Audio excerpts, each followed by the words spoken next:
کیا آپ لوگوں نے کبھی سوچا ہے کہ جس اسکول میں ہم پڑھنے جاتے ہیں وہاں کا ٹیچر ہمیں پڑھانے کی بجائے سیکرٹلی ہم پہ ڈیمونک ریچول کرتا ہو؟ تو آج ہم ایسی ہی ایک سٹوری کے بارے میں بات کرنے والے ہیں جس کا نام ہے فلوریڈا ڈیول ورشپنگ۔ تو یہ کہانی شروع ہوتی ہے ایک 35-year-old اسکول ٹیچر سے جو کہ فلوریڈا میں سینٹ پیٹرزبرگ اسکول میں پڑھاتی تھی۔ ان کا نام ڈینیل ہارکنس تھا۔ وہ سینٹ پیٹرزبرگ کی سب سے اچھی اور اپنی کلاس کے بچوں کی سب سے فیوریٹ ٹیچر ہوا کرتی تھی، لیکن جون 2012 میں ان کے بیہیویئر میں سڈن چینجز آنا شروع ہو گئے۔ وہ اپنے کلاس کے بچوں سے ڈیمنز کی باتیں کیا کرتی تھی اور ان کی باتوں سے اکثر یہ معلوم ہوتا تھا کہ جیسے ان کو ڈیمنز میں انٹرسٹ آنے لگا ہے۔ کچھ دن گزرے اور اب وہ بچوں کو پڑھانے کی بجائے ان سے صرف ڈیمونک ریچولز کی باتیں کیا کرتی تھی کہ جیسے کیسا لگے گا اپنے ہاتھوں کی نسیں کاٹ کر اور اپنی گردن کو چیر کر تاکہ شیطان کو تمہارے جسم سے مکتی مل سکے۔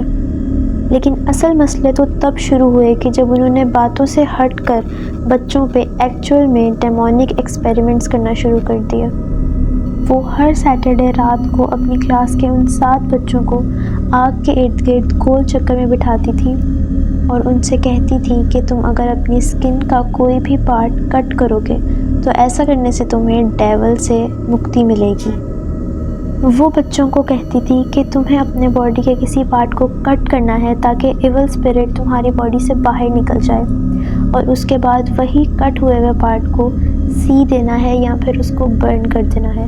تاکہ ڈیمن واپس تم لوگوں کی باڈی میں نہ آ سکے۔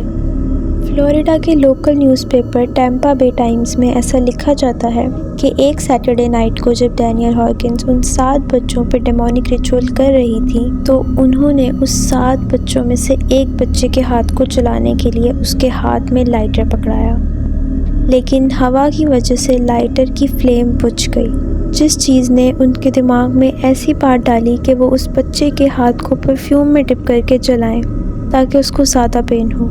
اور ایسا ہی ہوا۔ اس کے بعد ڈینیل ہارکنس نے ان 7 بچوں میں سے ایک اور بچے پہ ڈیمونک ریچول کرنے کا سوچا، اور اس نے اس بچے کو بروکن بوٹل کے پیس سے گردن پہ کٹس لگانے شروع کر دیے، جس کے بعد وہ بچہ بہت پین میں تھا، بٹ سٹل ڈینیل ہارکنس کو کوئی فرق نہ پڑا، اور انہوں نے ایک چابی کو آگ میں اتنا گرم کیا کہ وہ آگ میں کھولنے لگ گئی، اور اس چابی سے انہوں نے اس کے وونڈ کو سینا شروع کر دیا۔ وہ بچے اس قدر سہم چکے تھے اور اس قدر ڈرے ہوئے تھے کہ انہوں نے اس انسیڈنٹ کے بارے میں نہ اپنے فیملی ممبرز سے شیئر کیا اور نہ کسی اور سے، لیکن ان 7 بچوں میں سے ایک بچہ ایسا تھا جس نے ان ریچولز کے بارے میں اپنے فرینڈ کو کچھ باتیں بتائی ہوئی تھی۔ اور پھر لیا کہانی نے نیا موڑ جب اس فرینڈ نے دیکھا کہ یہ ریچولز بہت بڑھتے جا رہے ہیں اور وہ ان بچوں کی پرسنل لائف کو ہارم کر رہے ہیں، تو اس نے پولیس میں رپورٹ کی۔ اس نے پولیس کو ان ڈیمونک ریچولز سے ریلیٹڈ ہر ایک چھوٹی سے چھوٹی ڈیٹیلز بتائیں، جس کے بعد پولیس نے اپنی آبزرویشنز کی اور ان کو ہر چیز کے پروفز ملے، اور اسی طرح پولیس نے سب ثبوتوں کے ساتھ ڈینیل ہارکنس کو اریسٹ کر لیا۔ ڈینیل ہارکنس کو اریسٹ کرنے کے بعد جب پولیس نے ان کی گواہی کے لیے ان 7 بچوں سے اس بارے میں پوچھا تو انہوں نے ڈکلائن کر دیا۔ انہوں نے ڈینیل ہارکنس کے اگینسٹ ایک بھی گواہی نہیں دی۔ جب ڈینیل ہارکنس پولیس کی کسٹڈی میں تھی تو کئی انویسٹیگیٹرز بھی ڈینیل ہارکنس سے ملنے آئے تاکہ وہ کسی طرح اس سچ کو معلوم کر سکیں کہ ڈینیل ہارکنس کس ریلیجن سے تعلق رکھتی تھی جو وہ ایسی باتوں پہ بلیو کرنے لگی تھی، لیکن ڈینیل ہارکنس نے انویسٹیگیٹرز کو بھی کوئی بیان نہ دیا۔ 6 مہینے ڈینیل ہارکنس کو پریزن میں رکھنے کے بعد پولیس کے پاس جب کوئی گواہ نہ آیا تو پولیس نے $55,000 کی بیل پہ ڈینیل ہارکنس کو رہا کر دیا، کیونکہ اس وقت کوئی بھی یہ ماننے کو تیار نہیں تھا کہ ان 7 بچوں پہ ڈیمونک ریچول ہوتا تھا۔ ایون خود وہ 7 بچے اس بات سے انکار کر چکے تھے۔ تو یہ کیس صرف ایک چائلڈ ابیوز کیس رہ گیا، جس پہ $55,000 پے کرنے کے بعد ڈینیل ہارکنس کو بیل ہو گئی،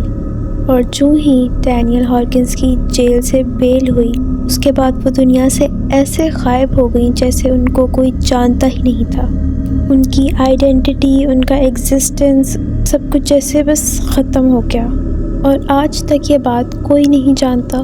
کہ ڈینیل ہاکنس کہاں گئی اور وہ آج زندہ بھی ہے کہ نہیں۔ آپ کو کیا لگتا ہے، کیا ڈینیل ہاکنس مینٹلی ill تھی یا وہ واقعی ڈیمنز کے ساتھ کنیکشن میں تھی؟